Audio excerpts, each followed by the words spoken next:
It's the dead of winter in 1893, out on the vast, unforgiving plains of North Dakota, where the wind howls like a pack of wolves and the temperature plunges so low that your eyelashes freeze shut in minutes.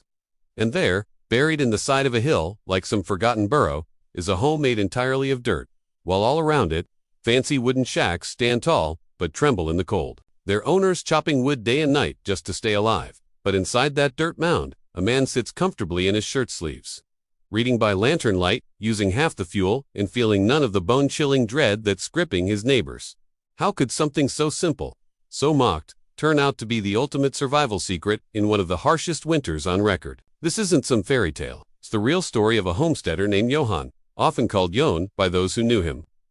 A determined immigrant who arrived on the Great Plains with little more than his wits and a shovel, chasing the American dream under the Homestead Act that promised free land to anyone brave enough to tame it. But in a place where trees were scarcer than gold and building materials had to be shipped in at exorbitant prices, most settlers scraped together what they could for flimsy wooden frames, slapping on planks and shingles to create homes that looked proper, civilized, even if they leaked heat like a sieve. Johann, though, he saw things differently. He'd heard tales from old-timers about how the earth itself could be a builder's best friend, drawing from Native American earth lodges and European peat houses he'd known back home. So instead of wasting money on lumber, he picked a gentle hillside, marked out a rectangle about 12 by 16 feet, and started digging down 6 feet into the soil, carving out a space where the constant underground temperature hovered around 50 degrees Fahrenheit year-round, no matter what chaos raged above. He reinforced the walls with sawed bricks, thick chunks of prairie grass and dirt cut from the ground, stacked tight to prevent collapse, and for the roof, he laid rough timbers across, covered them with branches, more sod, and a final layer of earth, sloping it just right so rain would run off, but snow could pile up for extra insulation, adding a simple plank door and a couple of small windows glazed with whatever glass he could afford, whitewashing the inside walls with lime to brighten the space and keep it clean, sweeping the packed dirt floor until it shone like polished stone, and carving shelves right into the earth for storing jars of preserves that would never freeze solid. Now, as word spread about what he was doing, the neighbors couldn't help but gather and gawk, chuckling at this dirt eater who was basically building himself a grave, they said, a dark, damp hole, fit for moles or paupers. Not a proud American settler. They boasted about their own homes with porches and multiple rooms, windows that let in the light, and stoves that promised modern comfort, even as they privately worried about the fuel costs in a land where wood had to be hauled from miles away or bought at premium rates. But Johann just kept working, knowing that his dugout wasn't about looks, it was about outsmarting the elements, tapping into the geothermal stability of the ground that acted like a natural heater, and using the thick earthen walls as a thermal mass that soaked up warmth from a small fire and released it slowly over hours, creating a steady, radiant heat that no wooden wall could match. By fall, as the first frosts nipped at the air and folks started stockpiling wood, Johann's home was done, cozy and quiet, with the wind reduced to a distant whisper outside, but the laughter didn't stop. If anything, it grew louder during community gatherings, where people shook their heads at his primitive choice, wondering how long before the roof caved in or floods turned it into a mud pit. Yet, Johann smiled quietly, stocking his shelves and tending his small stove. As the skies darkened and the real test loomed on the horizon, what would happen when the mercury dropped to -40 and the blizzards buried everything in white? As the winter of 1893 tightened its grip on North Dakota like an iron fist, with snowdrifts piling higher than a man's head and winds that could strip the bark off a tree, the settlers in their wooden shacks found themselves in a daily battle for survival, waking before dawn to stoke fires that barely kept the frost at bay, their breath hanging in the air inside their homes as ice crept up the walls, and water buckets skimmed over with a frozen crust just feet from the stove, forcing families to huddle in blankets, burning through cords of wood or more for the season,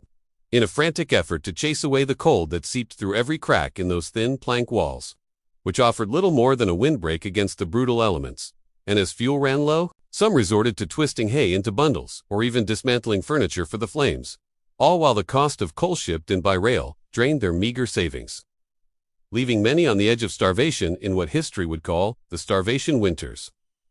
Johann, down in his dugout, experienced none of this frenzy. His morning started with a leisurely stretch in a space that felt as warm as a spring day. The earthen walls, having absorbed the heat from the previous evening, Asmodeus fire a small wood stove that he fed sparingly, maybe 3 or 4 cords total for the whole winter, and now radiating it back like a living blanket, keeping the interior steady at around 50 to 60 degrees even as outside temperatures hovered at 0 or below. Thanks to that geothermal baseline where the ground's natural warmth acted as a free heater, and the thick sod roof, blanketed in snow, added layers of insulation that trapped every bit of energy inside, with no drafts whistling through because the earth muffled the wind to a mere hum, creating a peaceful sanctuary where he could read, mend tools, or plan his spring crops without the constant shiver that plagued his neighbors. Curiosity started to creep in among the settlers. One by one, they'd stop by under the guise of borrowing a tool or sharing news, only to step inside and pause in astonishment at the comfort, their frozen cheeks thawing as they marveled at how Johann sat in shirt sleeves, his preserves unfrozen on the shelves, and the air smelling of fresh coffee rather than desperation, prompting questions about how it was possible. To which he'd explain the science in simple terms: the earth is a heat battery, storing daytime warmth or stove fire and releasing it at night, far better than insulation that just tried to hold on to fleeting hot air, and how the low profile of the dugout shrugged off blizzards that rattled wooden homes to their foundations. But not everyone was convinced. Some still scoffed, calling it luck or dismissing it as too dirty and confining, preferring their proper houses despite the mounting evidence, like the Nibby family's accounts from nearby Utah or Nebraska journals that echoed similar successes with earth-sheltered homes. Yet as December deepened into January, with nights stretching long and cold snaps testing every structure, whispers turned to worry when fuel shortages hit hard. Families rationing wood and enduring frostbitten toes, while Johann's thin smoke trail signaled effortless warmth, making folks wonder if their pride would cost them dearly. Then, the rumors started swirling about an approaching storm, one that old-timers predicted would be legendary. With skies turning leaden and the barometer dropping fast, what if this blizzard pushed everything to the breaking point, forcing even the proudest neighbors to seek shelter in the very dirt home they'd rid? The storm hit like a hammer from the gods on January 12, 1893, unleashing what the Nebraska State Historical Society would later record as the Great Blizzard, one of the deadliest in territorial history. With winds screaming at 50 miles per hour or more, driving snow so thick you couldn't see your hand in front of your face,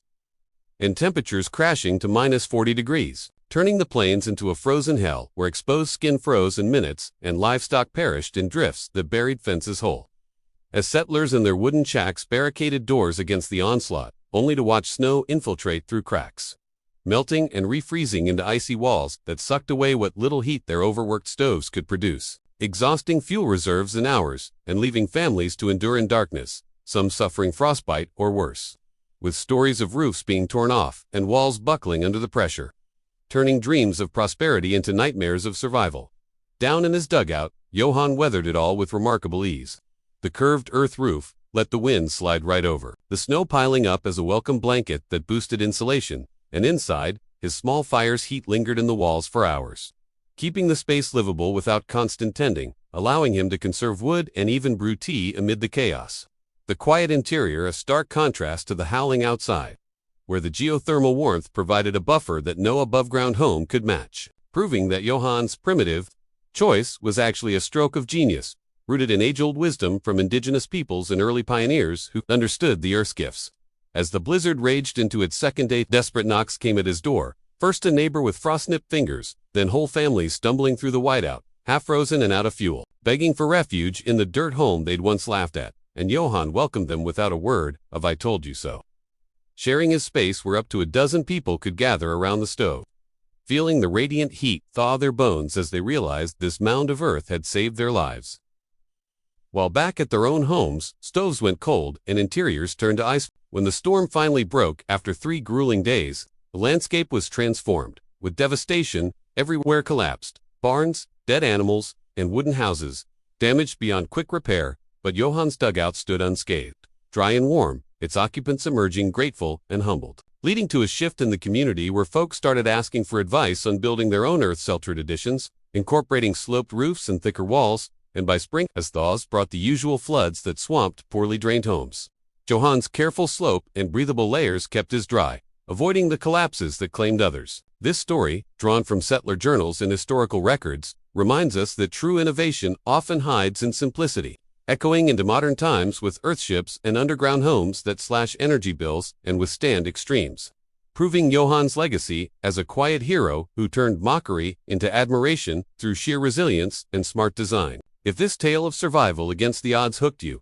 hit that like button. Subscribe for more forgotten history stories that show how the past shapes our future. And drop a comment. Below, what's the craziest weather you've survived? And do you think you'd try living in a dirt home? Your thoughts keep these stories alive.